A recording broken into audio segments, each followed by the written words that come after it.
Everyone, welcome back to study centre. आज का जो हमारा चैप्टर है वो बहुत इंटरेस्टिंग चैप्टर होने वाला है। बिजनेस स्टडीज का second chapter, that is principles of management. एक एग्जांपल लेते हैं। क्यों है आपके स्कूल में जो प्रिंसिपल होती है उनका काम क्या होता है? वो रूल्स एंड रेगुलेशंस बनाती है। क्या होता अगर आपके स्कूल में कोई प्रिंसिपल नहीं होती आपकी स्कूल की सारी एक्टिविटीज मैनेज करने के लिए? क्या स्कूल प्रॉपर से रन कर पाता? नहीं कर पाता। तो इसीलिए मैनेजमेंट के भी कुछ प्रिंसिपल्स होते हैं जो रूल्स एंड रेगुलेशन स्पेसिफाई करते हैं ताकि उस हिसाब से उस स्टैंडर्ड से ही काम हो। जैसे आपके स्कूल में प्रिंसिपल कुछ स्टैंडर्ड सेट करती है, वैसे ही मैनेजमेंट में भी प्रिंसिपल एक स्टैंडर्ड्स और it's rules and regulation specify करते हैं जिस हिसाब से सारे मैनेजर्स उसको फॉलो करके काम करते हैं। प्रिंसिपल्स तो साइंस पे भी होते हैं, आपने साइंस के प्रिंसिपल्स को भी देखा होगा। अलग अलग टाइप के अलग अलग प्रिंसिपल होते हैं, वैसे ही प्रिंसिपल हर जगह होते हैं जैसे कि मैनेजमेंट। तो स्टार्ट करते हैं हमारा first chapter, that is principles of management. अब बात करते हैं कि साइंस और मैनेजमेंट के प्रिंसिपल का मतलब क्या होता है। प्रिंसिपल मतलब वो एक रूल्स या एब्सोल्यूट एक आपको प्रॉपर गाइडेंस देते हैं to perform a particular task, that is called as principle. अगर उसकी डेफिनेशन को मैं देखूं तो management principles are broad and general guidelines. क्या है? This provide general guidelines for decision making and behaviours of management. Management के बिहेवियर्स और डिसीजन मेकिंग के लिए गाइडलाइन प्रोवाइड करते हैं। क्या होता है, अब मैनेजर्स बहुत लंबे समय तक अगर किसी कंपनी में काम करते हैं तो वो कुछ ऑब्जर्वेशन करते हैं। जैसे जैसे टाइम पास होता है तो वो सारी चीजें ऑब्जर्व करके देखते हैं कि क्या टेक्निक्स या क्या उसने तंटे अपनाए जिसके कारण से मैनेजमेंट का सारा काम अच्छे से हुआ। उनका एक्सपीरियंस जो होता है वो हम फ्रेम करके दे देते हैं as principles of management. These are obtained from the experienced manager over there who spent their hundreds of years serving as a manager। इससे हमें मिलते हैं क्या? Principles of management.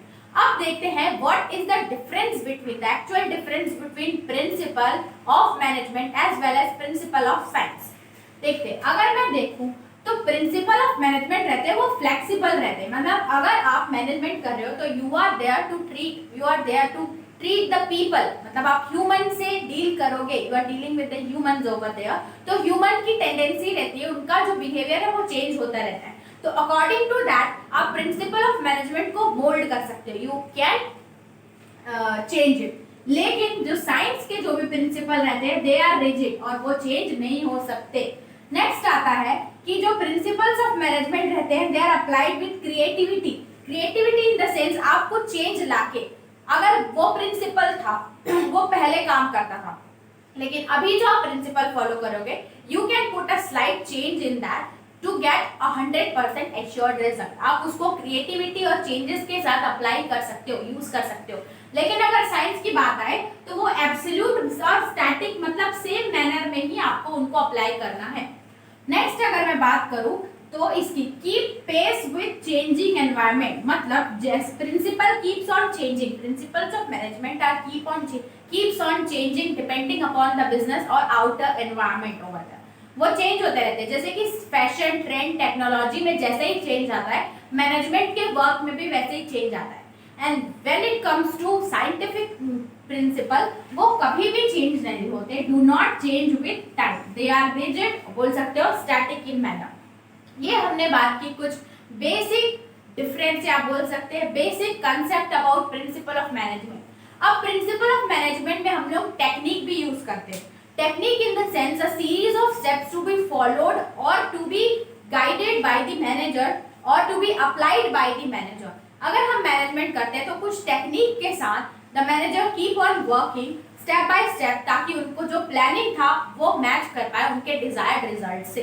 देखो ये है टेक्निक ये फॉलो करते हैं, प्रिंसिपल ऑफ मैनेजमेंट को भी टेक्निक के साथ फॉलो करता है, मतलब series of steps to be taken. और अगर मैं बात करूं वैल्यू, ये प्रिंसिपल ऑफ मैनेजमेंट को वैल्यू से भी कंपेयर किया गया है। ऑब्वियसली आपको एक कंसेप्ट देना चाहते थे, इसका मतलब ये है कि आपको ह्यूमन बिहेवियर से डील करना है, किससे? ह्यूमन बिहेवियर से। और आपको ऑल ओवर वैल्यू क्रिएट करना है एनवायरनमेंट, मतलब you are there to set an example आप बोल सकते हैं एनवायरमेंट। आप ह्यूमन से डील करोगे, जितने ज्यादा आपकी वैल्यू होगी, value you are here to create value, मतलब आप एम्प्लॉय से कैसे डील कर रहे हो, क्या टेक्निक फॉलो कर रहे हो, तो वैल्यू और टेक्निक एक अदर कंसेप्ट आ जाता है, वो प्रिंसिपल ऑफ मैनेजमेंट में ही इंक्लूड रहता है, लेकिन कैसे मैनेजमेंट में फॉलो होता है ये मैंने आपको बताया। अब ये देख लिया हमने कि कंसेप्ट ऑफ मैनेजमेंट बोलता क्या है। चलिए अब देखते हैं कैरेक्टरिस्टिक्स और nature of principal of management. तो चलिए अब बात करते हैं nature, feature and characteristics of management. Management के प्रिंसिपल, बहुत सारे हर चीज के कैरेक्टरिस्टिक्स हम पढ़ते हैं कि वो कैसे बिहेव करता है, क्या क्या उसके अंदर की क्वालिटीज है, वैसे ही प्रिंसिपल ऑफ मैनेजमेंट के भी कुछ कैरेक्टरिस्टिक्स, फीचर और नेचर है। देखते हैं वो क्या है। पहला बोलता है यूनिवर्सल एप्लीकेशन। यूनिवर्सल एप्लीकेशन मतलब ऑल ओवर ये अप्लाइड हो सकते हैं किसी भी सिचुएशन पे, कहीं पे भी you can use your that is principle of management. अब देखते हैं क्या ऑल टाइप्स ऑफ ऑर्गेनाइजेशन, इसका एक्सप्लेनेशन मैंने दिया है कि principles of management are bound to use in all types of organisation. आप हर टाइप के ऑर्गेनाइजेशन में इनको यूज कर सकते हो। फॉर एग्जाम्पल हमारा एक प्रिंसिपल है that is known as division of labour. Division of labour in the sense हर जो काम रहता है वो लेवल्स में हम डिवाइड कर देते हैं, जैसे upper level, lower level and middle level, हर कोई अलग अलग काम करता है। वैसा ही जो हायरार्की रहता है वो आप प्राइवेट सेक्टर में भी देखोगे, गवर्नमेंट सेक्टर में भी देखोगे, और जितने भी अलग अलग टाइप के इंस्टीट्यूट या ऑर्गेनाइजेशन आपको मिलते हैं वहां पे ये मिलता है। मतलब ये एक प्रिंसिपल है और वो ऑल टाइप्स ऑफ ऑर्गेनाइजेशन में वर्क कर रहा है। That is termed as universal applicability, that is universal application. Next हमारा प्रिंसिपल है जनरल गाइडलाइन।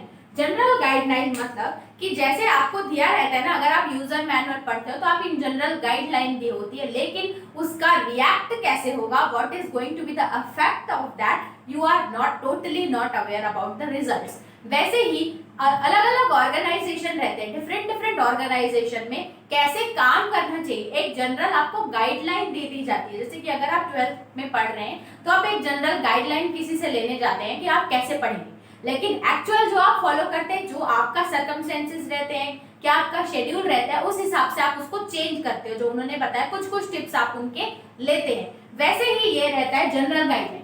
ये प्रिंसिपल ऑफ मैनेजमेंट हमें जनरल गाइडलाइंस देते हैं, लेकिन डू नॉट प्रोवाइड, क्या बोलते हैं, readymade solution of the problem. Readymade solution of the problem नहीं देते हैं, एक जनरल गाइडलाइन देते हैं, और वो सॉल्यूशन डिपेंड करता है कि क्या सिचुएशन है। Different types of situations require different sort of attention बोल सकते हैं। नेक्स्ट हमारा प्रिंसिपल आता है formed by practice and experiment. मैंने आपको बताया था कि बहुत सारे प्रिंसिपल ऑफ मैनेजमेंट दिए किसने, बहुत सारे हमारे ऐसे मैनेजर्स थे जो लंबे समय तक किसी ऑर्गेनाइजेशन में वर्क किए, and they tend to find out little behaviour of organisation as well as employees also. तो वहां से उन्होंने फ्रेम किए हमारे प्रिंसिपल ऑफ मैनेजमेंट, इसीलिए कि ये form by practice and experiment से बने हुए हैं, और उसके बाद इसके लिए रिसर्च और वर्क किया गया है, deep thorough research and work किया गया कि ऐसा ही होगा। जैसे कि डिवीजन ऑफ लेबर हर जगह प्रिंसिपल ऑफ यूज किया जाता है कि ये, तो उनको पता है कि वर्क डिवाइड करने से जो ऑर्गेनाइजेशन है उसको रिजल्ट अच्छा मिलेगा, इसीलिए इसको बोलते हैं कि एक्सपेरिमेंट करके इनको फ्रेम किया गया है। नेक्स्ट आता है flexibility. Flexibility in the sense मैंने आपको डिफरेंशिएट करके भी बताया था कि अलग अलग ऑर्गेनाइजेशन, अलग अलग different sort of organisation require different types of solution, that's why ये फ्लेक्सिबल होते हैं। आप इसके कुछ पार्ट यूज कर सकते हो, जैसे कि आप किसी के पास गए 12th की गाइडलाइन लेने के लिए कि आप कैसे स्टडी करें, आपको उन्होंने कुछ सॉर्ट ऑफ पॉइंट बताए, सम ऑफ द पॉइंट्स आप फॉलो किए और बाकी आप अपने शेड्यूल के कारण उसको फॉलो नहीं कर पाए। मतलब ऑल ओवर दे जो भी गाइडलाइन उन्होंने दी वो फ्लेक्सिबल थी, you moulded according to your convenience. वैसे ये रहते हैं applied differently under different condition, different condition में डिफरेंटली आप अप्लाई कर सकते हो किसको, प्रिंसिपल ऑफ मैनेजमेंट को।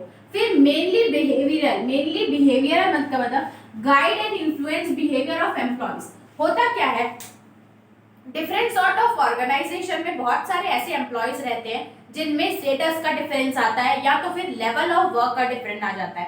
तो ये गाइड करता है कि how to deal with different human behaviour. ये बताते हैं हमारे प्रिंसिपल ऑफ मैनेजमेंट कि कैसे कोऑर्डिनेट करना है सबऑर्डिनेट को मैनेजर से, मैनेजर्स को डायरेक्टर से, ये सारी चीजें हमको बताता है प्रिंसिपल ऑफ मैनेजमेंट। गाइड और इन्फ्लुएंस करते हैं बिहेवियर। उसके बाद cause and effect relationship. Cause and effect relationship का मतलब कि इन्होंने बताया है कि अगर हम प्रिंसिपल ऑफ मैनेजमेंट अप्लाई करते हैं तो what are going to be the result, what are going to be the effect of that, वो उन्होंने बताया है प्रिंसिपल ऑफ मैनेजमेंट में कि अगर when applied what might be going to the result, what might be the end result बताते हैं किसमें, causes and effect relationship में। उसके बाद नेक्स्ट आता है contingent। contingent का मतलब बोल सकते हैं dependent upon the situation prevailing। जो ये प्रिंसिपल ऑफ मैनेजमेंट रहते हैं ये वैसे तो कॉन्टीजेंट रहते हैं, मतलब फिक्स तो नहीं है, लेकिन आप फ्रेम कर सकते हो। अगर आपको कुछ अच्छा मिला जो आपका प्रिंसिपल आपने बनाया था वो फ्रेम किया, इसीलिए डिपेंडिंग अपॉन द सिचुएशन ये अलग अलग प्रिंसिपल हम फॉर्म करके आगे ले जा सकते हैं। That is known as contingent. Principle of management are contingent. तो ये थे हमारे characteristics, nature, features of management principles. आप इसको करो रिवाइज। तक हम लोग नेक्स्ट वीडियो में देखते हैं importance of principal of management.